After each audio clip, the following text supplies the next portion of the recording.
January 10th, 1999, Batman Evolved Forever. 3 seasons, a teenage hero. A future where Gotham's shadows run deeper. Enter Terry McGinnis, a rebellious 17-year-old who stumbles into Bruce Wayne's secret and becomes the next Batman. This isn't just a suit, it's a destiny. And heads up, when I say Batman, I'm talking about Terry, not Bruce. This is his story now. The first episode starts off strong with a two-parter and kicks off with a solemn revelation. It all begins with the audience getting a glimpse of the drama behind the scenes, as on the news they mentioned how Derek Powers is trying to take over Wayne Enterprises, but was just down due to Bruce Wayne's resistance. Meanwhile, Batman is seen fighting crime as per usual.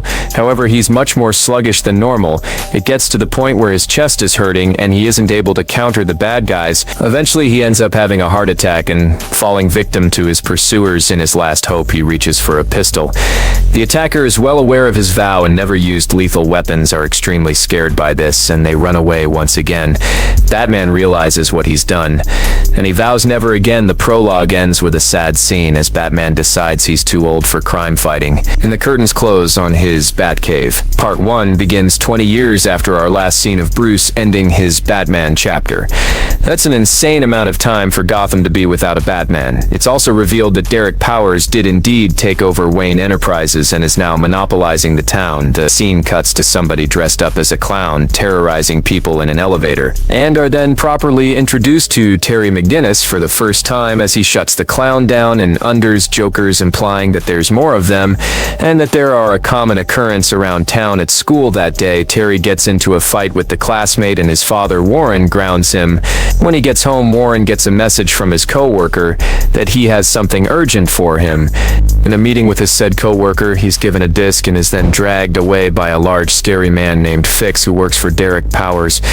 Sen summons Warren to his office where he explains that his co-worker just had an accident, but he'll be fine.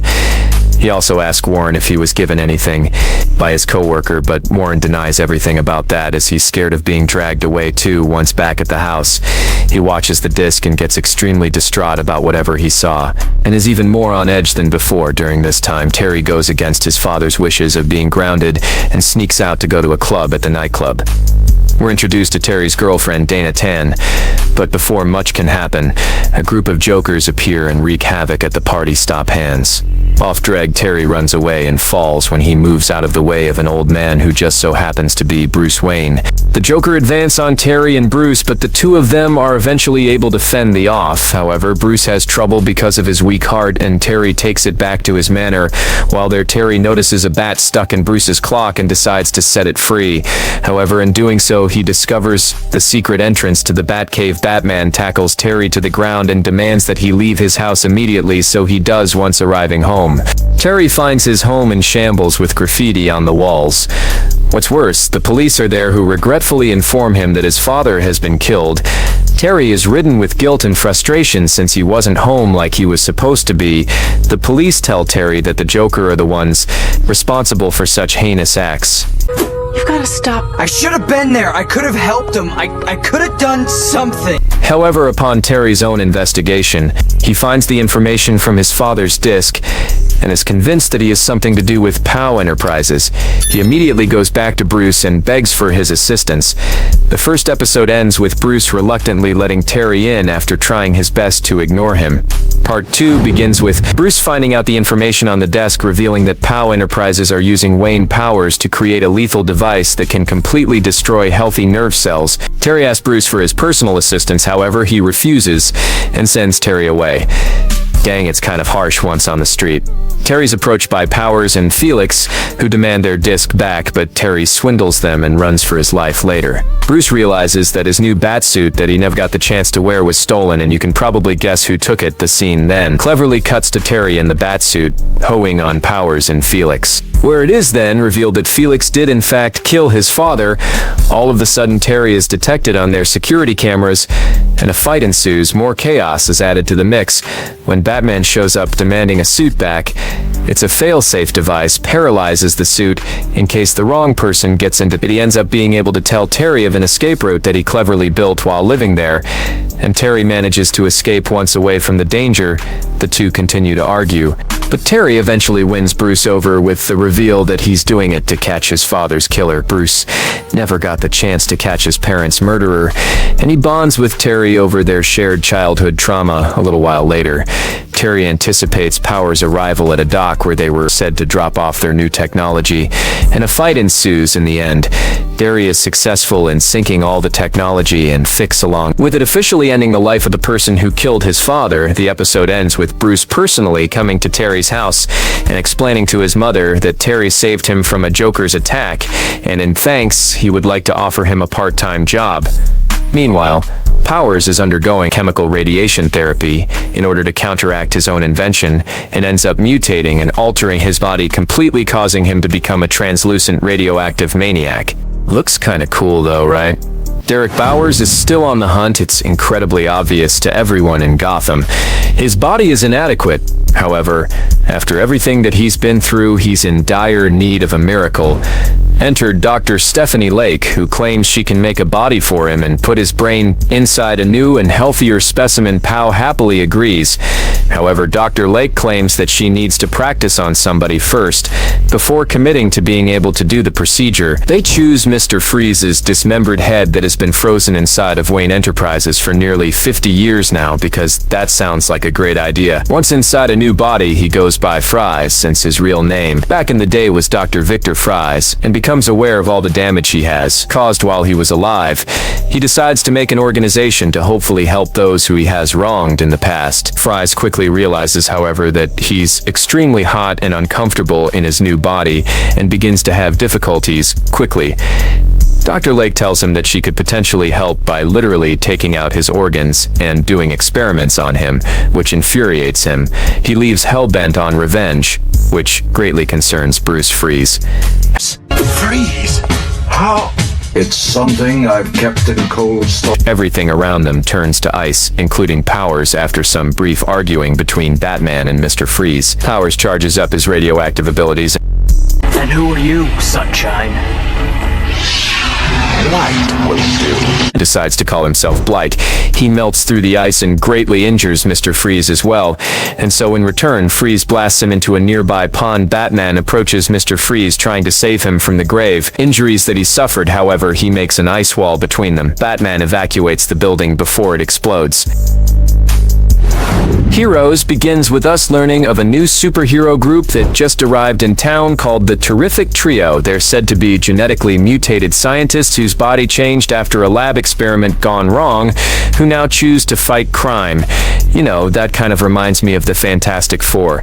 Terry's excited about this, as he may have some more free time on his hands. However, Bruce is skeptical at best. Magma, one of the members of the trio, expresses his disliking of his new body after being screamed at by a kid in fear after he just saved the boy. He also expresses that not only does he look like a freak, but his new body makes it nearly impossible for him to enjoy simple pleasures in life. Dr. Hodes, a friend of the trio and the one who's able to form them into the creatures, and does the DNA scan of the trio, and finds some bad results, saying that they are unstable. Later in the episode, a general from the government appears and frustratingly explains to Dr. Hodes that when the chemical lab explosion happened, he discovered that eventually the trio would become dangerously psychotic as a result of the mutation, which is something they had previously discussed, and yet he had continuously been in denial about. Sure enough, a fight breaks out.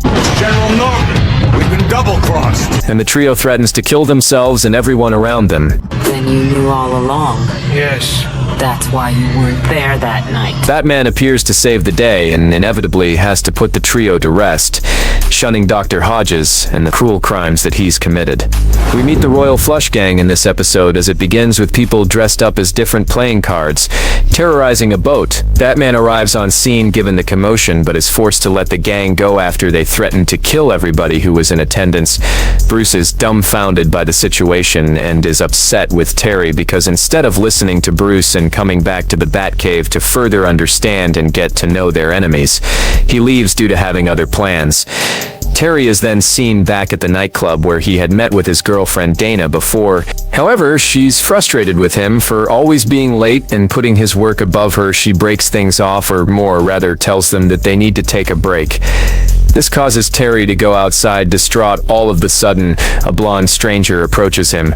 Apparently she'd been watching on the sidelines all night and talked to Terry about the situation. They get to know each other, and Terry finds out that this girl moves around a lot because of her family's profession, meaning she constantly loses people and friends because of her sudden movement.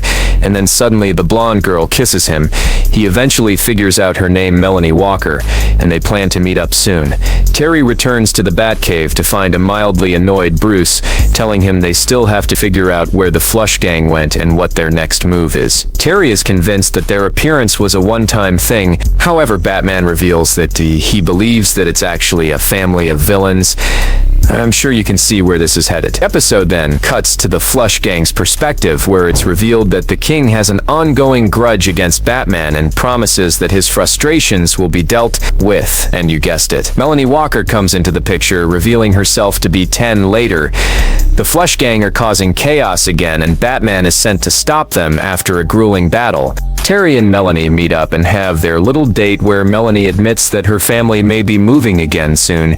Terry is upset by this, but asks her to meet him again the next night as well. That day, Melanie's mom has a talk with her about her sudden lack of attention, to which Melanie confesses that she's been obsessing over some boy. Her mother tells her that it would be stupid to choose a boy over their family and their life's work, and says that she should see him again. And so Melanie calls Terry and tells him the bad news. There's nothing wrong. This upsets Terry so much that he puts on the bat suit and tracks her phone in order to see what's going on. This major stalker behavior upon entering her house.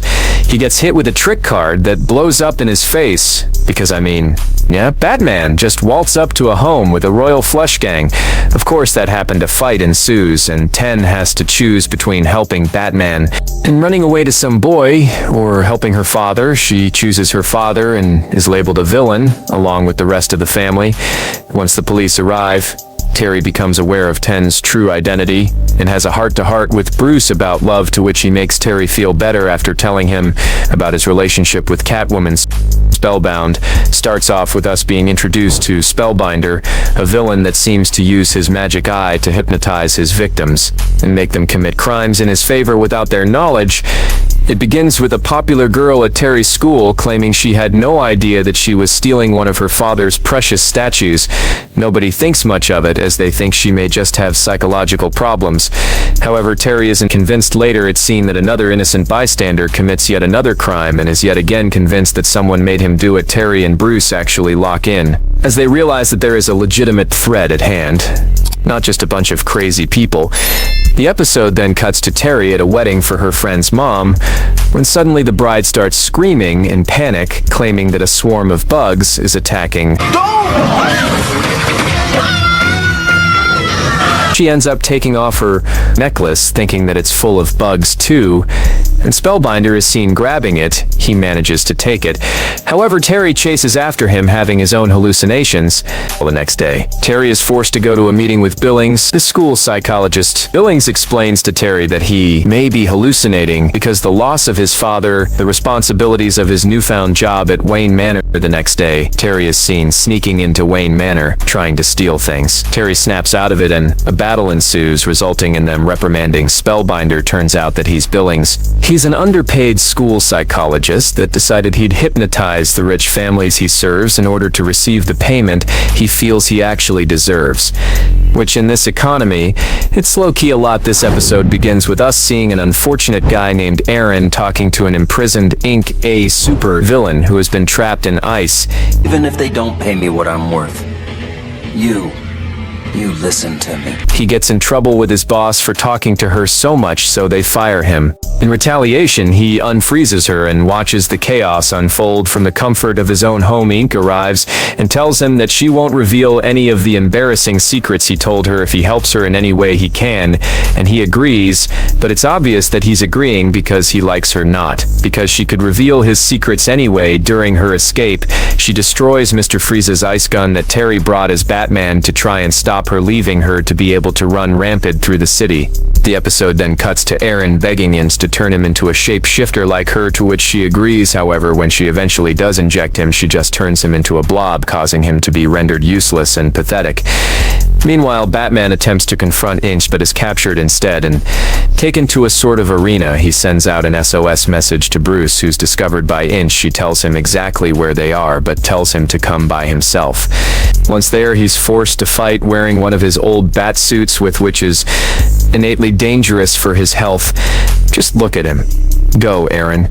Frustrated that he's just a blob, causes chaos in his own way, and ends up allowing Terry to escape during his shenanigans in the end. Aaron is put under arrest with his own version of himself in charge of watching him in his prison.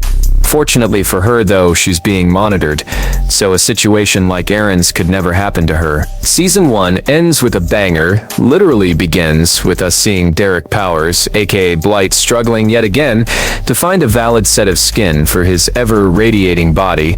Derek is then seen talking with his son Paxton about taking over lead chairman of their company, River, and when this is proposed to the board of directors, they get lots of objections from the public. It goes so far as to dump dead fish and bad water all over the board meeting desk, causing Derek to go haywire and burst into Blight. Due to his frustration, Bruce is flabbergasted by this and slightly annoyed, as this means Terry's responsible for his transer inform this, making their beef much more personal than it needs to be after that whole public revelation fiasco. Paxton takes over his father's place since he's literally, well, a glowy monster. Later, Paxton reaches out to Batman for assistance in capturing his father, and Batman agrees. Apparently, according to Paxton, his father would be hiding where no public could ever find him, such as a submarine. Batman eventually sees his assistant boarding said submarine. However, once found, Paxton tries to literally kill him. Blight appears in full force and melts the submarine to the point of sinking.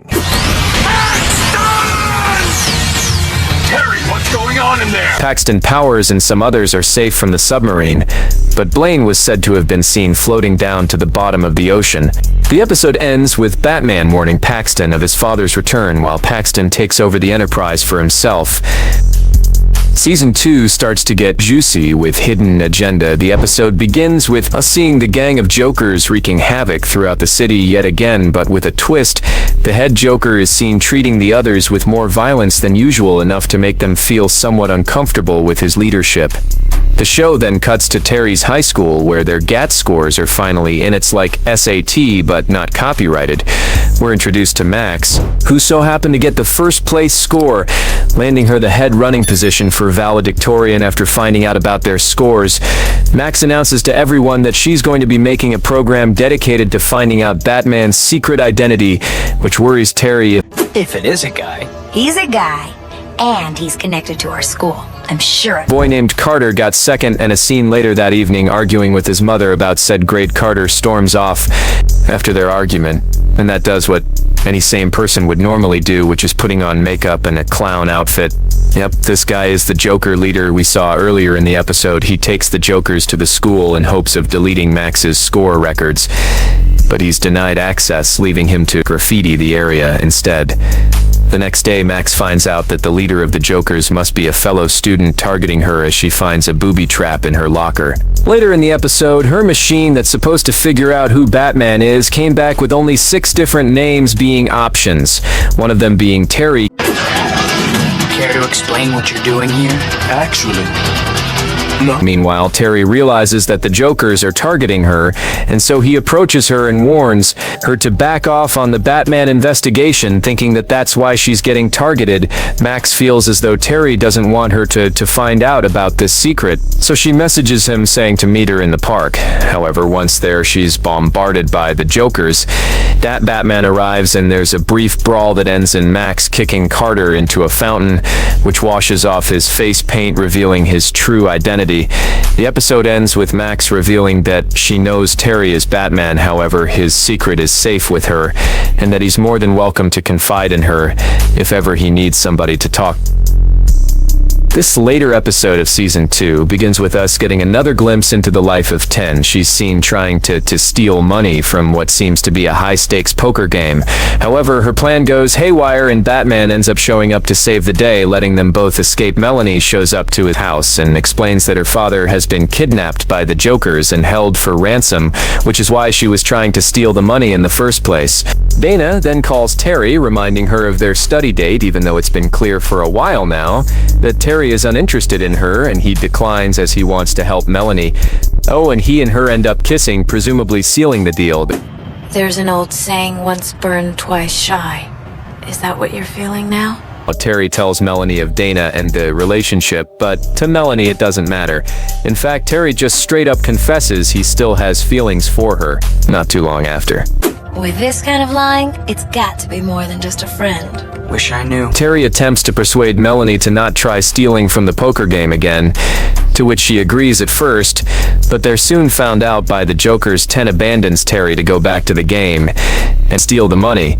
But once she returns, she finds no sign of the Jokerz, only her parents claiming that the whole thing was a setup to see the length she would go to for her family. Been to you as an accomplice, never a daughter.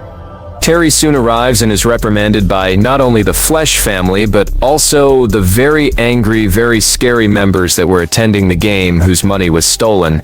The members start shooting up the area, leaving Batman time to escape. Thankfully, he had already called the police and everyone was captured and put under arrest. The episode ends with him meeting up with Dana and moving on from Melanie and the distraction that she was causing him. However, during all of this, Ten had given Terry a note, but he never ended up reading it, opting instead to just throw it away. Fair enough. This interesting episode raises concerns against Batman and his methods and nearly gets everyone in trouble.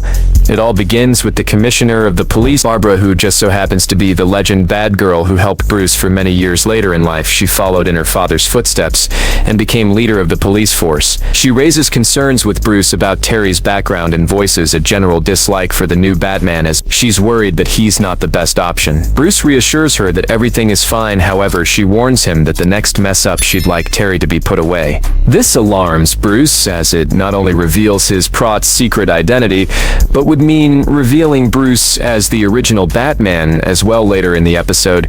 Barbara is throwing a celebration, which inevitably gets interrupted by a villain named Mad Stan. Go ahead, Commissioner. Make your call. I've wired the whole ball. Terry, as Batman, goes to handle business with Barbara following him, assuming that he's going to mess up. Barbara then witnesses Terry using one of Mad Stan's bombs and banging it on his head not once but twice, causing him to die, after which Batman is nowhere to be found. Barbara is furious and emphasizes to Bruce that when Terry is found, he will be put away for murder.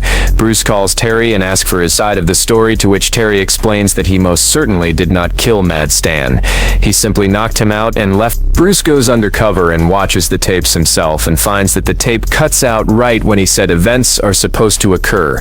This leads Bruce to believe that he's been set up, and he informs Terry of this later in the episode. Terry's being caught by the police. However, he notices something and uses one of his bat ranks to reveal Spellbinder. Yeah, he's back. Spellbinder then reveals that it was so easy to confuse Barbara since she was more than ready to get Batman in trouble. In the end, though, Barbara profusely apologizes to Terry and Bruce, and even awards Terry with a Civic Service Award. This next episode is called Sneak Peek, so let me go ahead and give you all a sneak peek. Anyway, the episode begins with Terry emphasizing to his mother how much he loves the show The Inside Peek, where this guy named Peek reveals crazy inside scoop stories about people around Gotham City. What are they doing?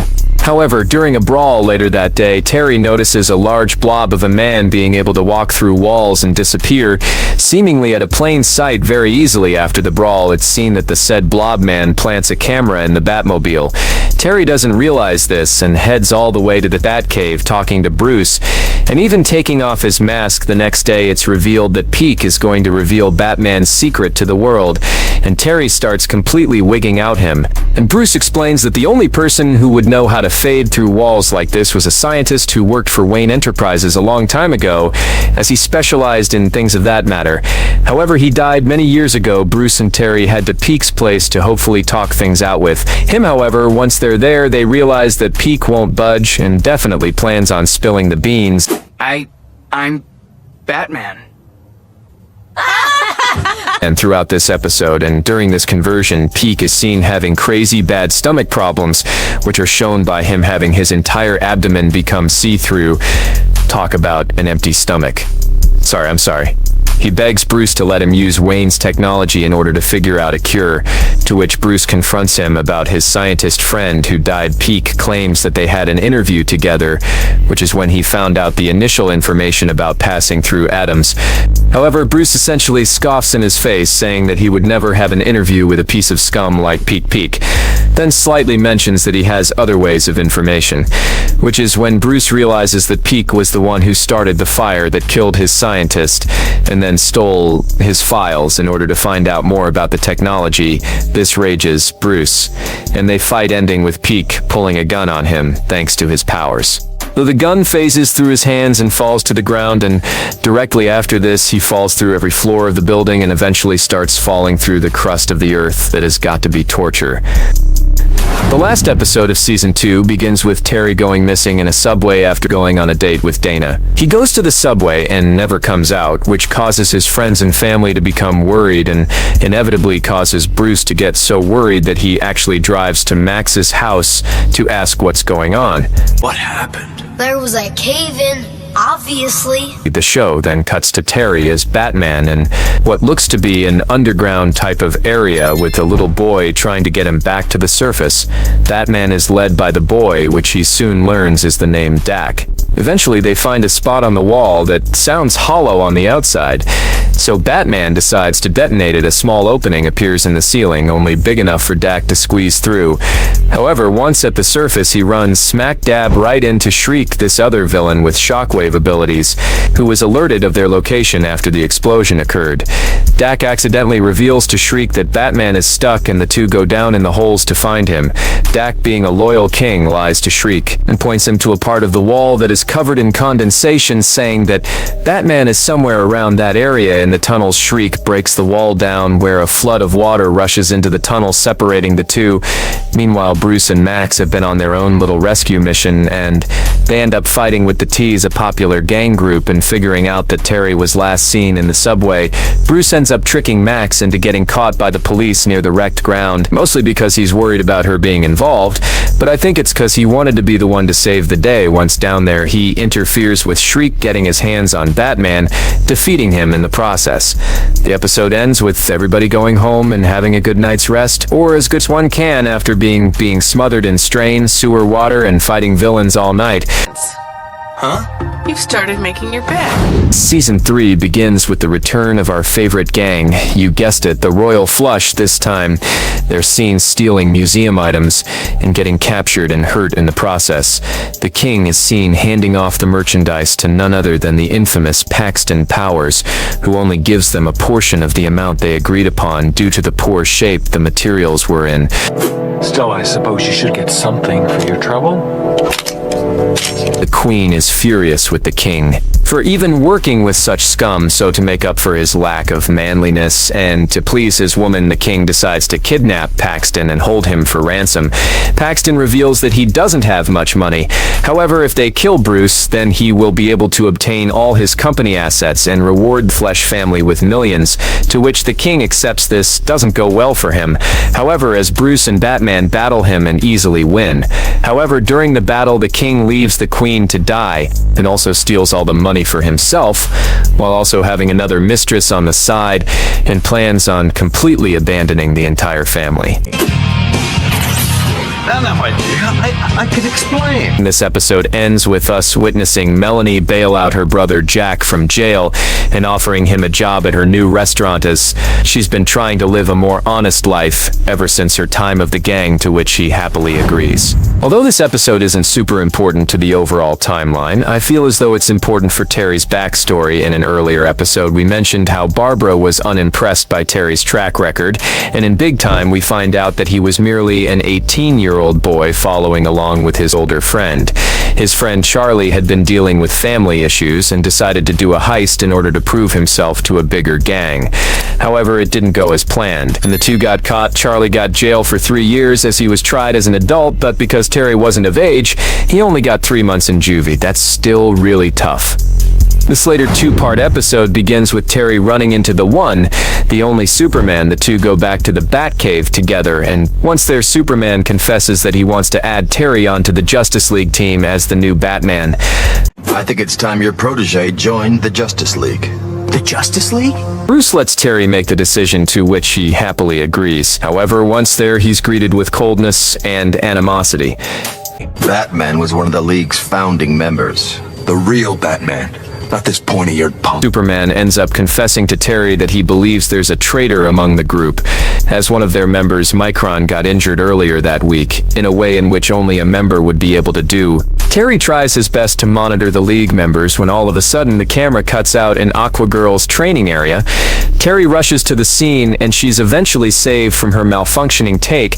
However, the other members are upset with Terry not calling them to help, even though he's never been a part of a team before. Later in the episode, this guy Warhawk is killed due to a missile strike that Terry himself witnesses. When the League shows up to see the damage that has been caused, they immediately begin to blame Terry until Superman arrives and tells them to back off. Terry tells Bruce what happened.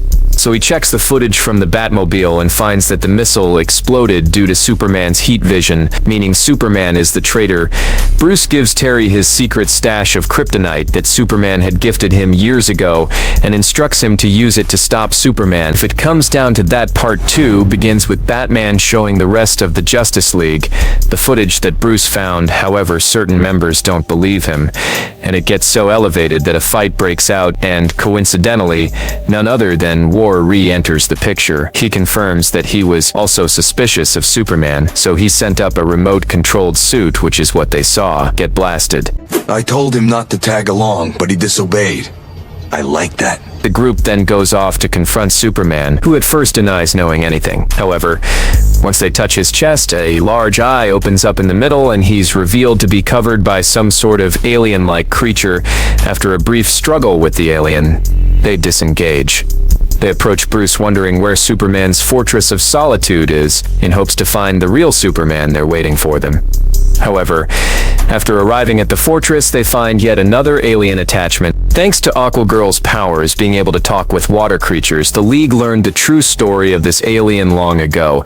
A preserver set out to kidnap Superman as he was the owner of a zoo full of exotic and rare creatures. The preserver wanted Superman due to him being the last Kryptonian. However, Superman was able to escape and kill the preserver, and feeling bad for every other creature in the zoo, he decided to take them all in soon after this. The star creature leaped into Superman's face to gain control of his body and has allegedly been controlling him for years. Suddenly, a secret door is unlocked, and it's revealed that there are crazy amounts of the star creatures waiting in a giant pool of water. Turns out they've been breeding for a long time in order to gain numbers to start taking over the world. Several star creatures leap out and latch onto League members, with each member being taken control of except for Batman, who's able to zap them away with his bat suit. He then flees the area in the Batmobile and alerts Bruce of the situation, who advises that he tell the government. However, he doesn't want the members of the League to die due to the creatures, so he declines. The star creatures catch up and a fight ensues, narrowly allowing victory for the League. They offer Terry an official spot on their team, however he declines, mostly because of how they've been treating him literally the entire time. This two-parter ends with Terry realizing he's not that different from the original Batman, and that he's realized he's working mostly by himself rather than with the League. Also, in case you were wondering, yes, the Star Things was the villain of the very first Justice League comic issue. This next two-parter begins with Terry getting his ass absolutely handed to him. Get up, let's go. Being told by Bruce to go study with an old martial arts friend of his in her dojo. Once there, Terry begins to learn his own weaknesses and begins to get stronger. While heading home, one day he witnesses a man get shot at and stolen from a group called Cobra. Terry goes to the Batcave and tells Batman of what he saw, and once they do some research, it's found that the man is actually a paleontologist. This confuses the two, so they decide to do some further digging. The next day, Terry and Max go to the museum, and after snooping around, they find that Cobra was interested in recovering stolen dinosaur DNA. Terry then meets Xander, a guy that has been seen escorted to a limo earlier that day. After training, Xander tells Terry that he's never had pizza. Pizza? I've heard of it. You're kidding, right? Prompting Terry to invite him to go get some at their local arcade with Max. They go and Xander seemingly has a decent time. He gets beaten by Max at an arcade game and demands a rematch, but right after this, a gang of Jokerz arrives and Xander nearly kills them all. His entourage appear and escort him out of the building before any more damage can be done. The next day, Terry's teacher explains that because of his behavior, Xander was kicked out of her program and will no longer be practicing with them later. The episode cuts to a scene of reptilian-like men breathing in crazy fumes, making them wail out in pain, seemingly being experimented on by none other than Xander, revealing that he's part of the Cobra members. The show then cuts to Xander being seen kidnapping Max, but not before she calls Terry to alert him of the situation.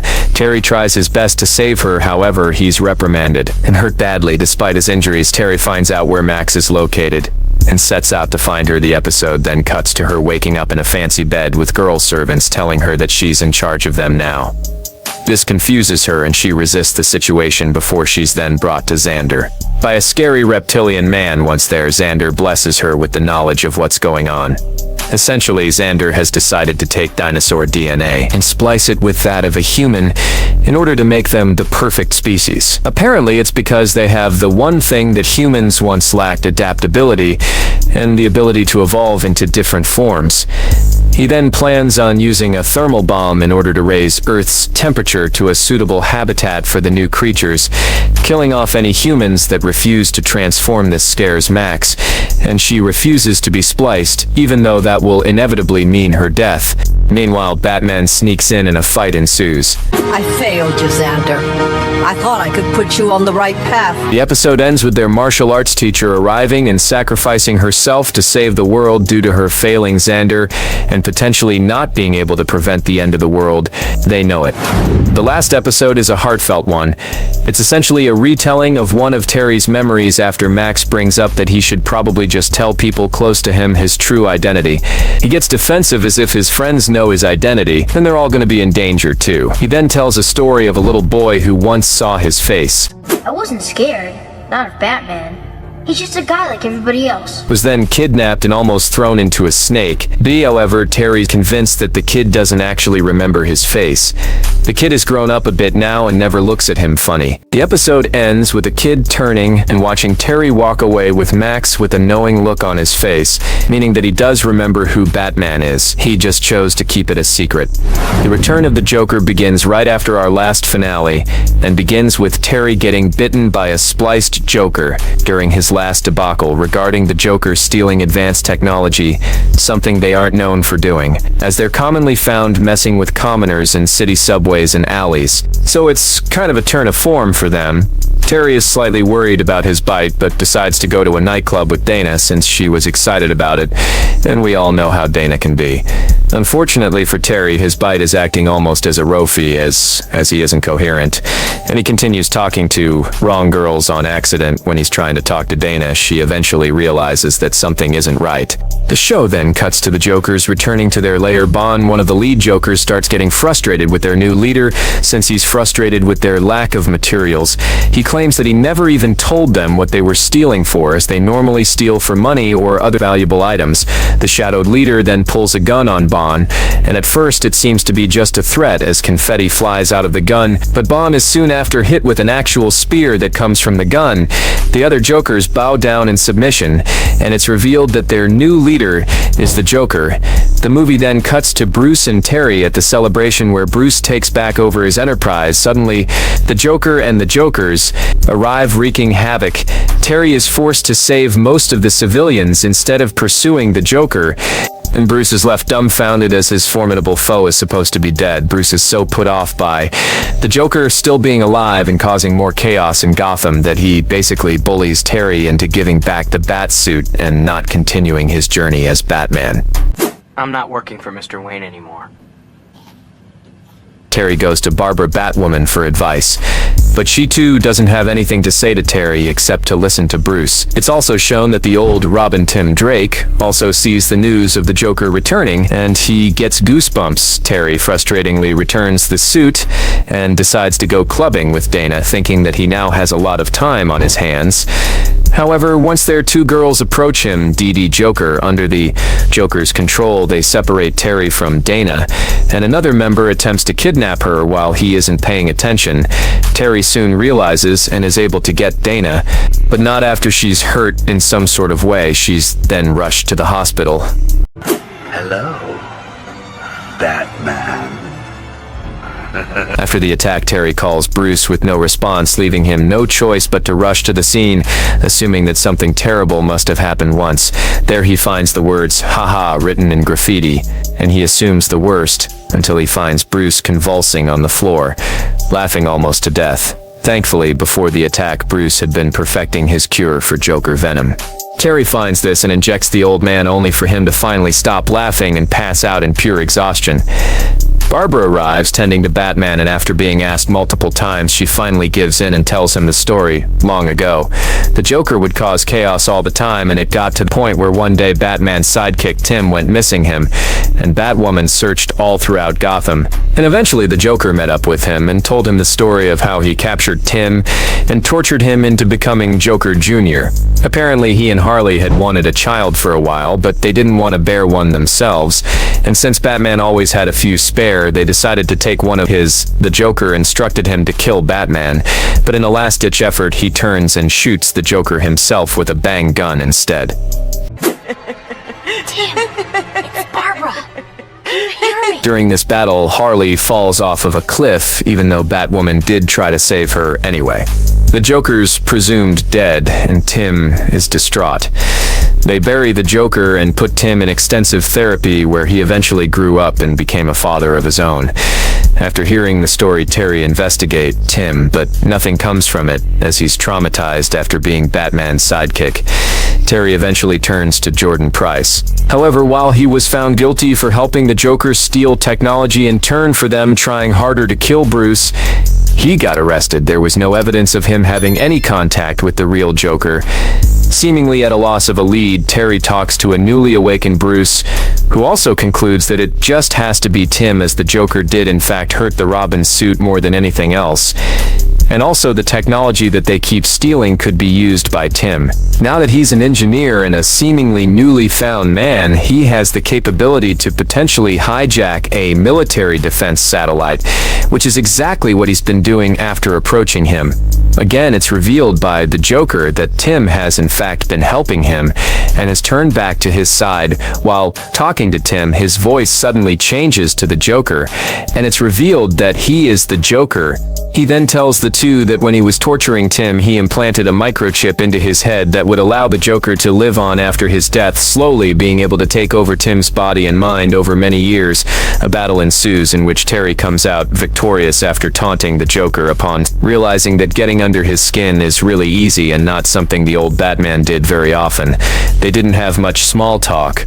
It ends with Bruce reconciling with Batwoman and the real Tim.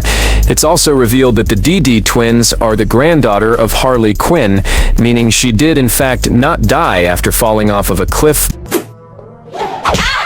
Break a grandmother's heart! Bruce looks to Terry with love and admiration, proudly handing him the title of Batman and officially allowing him his old position. Batman Beyond redefined the Dark Knight for a new generation. Terry McGinnis proved anyone could wear the cowl if they had the courage. Was he the Batman Gotham needed? That's your call. Let's debate in the comments and subscribe for more deep dives into animation's greatest hits. Gotham's future is in your hands now.